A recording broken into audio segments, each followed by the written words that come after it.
Hello' কৃষকসকল, আজি মই নতুন এটা ভিডিঅ' বনাব আৰম্ভ কৰিছোঁ। ড্ৰেগন খেতি কেনেকৈ কৰা হয় আচলতে এইখিনি আপোনালোকক দেখাম।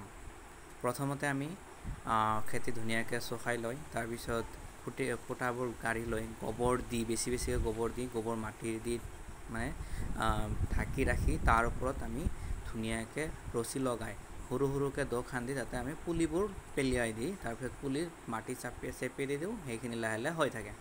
কথা হ'ল, আৰু যদি আপোনালোকে বেছিকৈ জানিব বিচাৰে, কৰিব বিচাৰে ড্ৰেগন খেতি, তেনেহ'লে আমাক লগত কণ্টেক্ট কৰিব। মোৰ কণ্টেক্ট নম্বৰ হ'ল 9101953575। মই যোৱাবাৰ এইটো খেতি কৰিছোঁ, মাশাআল্লাহ ভাল, এটা বছৰতে ৰিটাৰ্ণ ভাল আহিছে। আৰু ৱেডাৰটো অকণমান মানে হিট বেছি হোৱাৰ কাৰণে প্ৰডাকশ্যন কম হৈছে। আৰু বাকী ডিটেইলছ জানিবলৈ হ'লে কণ্টেক্ট কৰিব। আপুনি ইণ্টাৰেষ্টেড হ'লে মোক জনাব। আৰু মোৰ চেনেলটো চাই থকাৰ বাবে আপোনাক ধন্যবাদ জনাইছোঁ। ছাবস্ক্ৰাইব কৰিব মোৰ চেনেলটো। আৰু যিমানখিনি জানিব লাগে আপুনি মোক কণ্টেক্ট কৰিলে মই সকলো ডিটেইলছ আপোনাক বিৱৰণী জনাই দিম। Thank you so' much.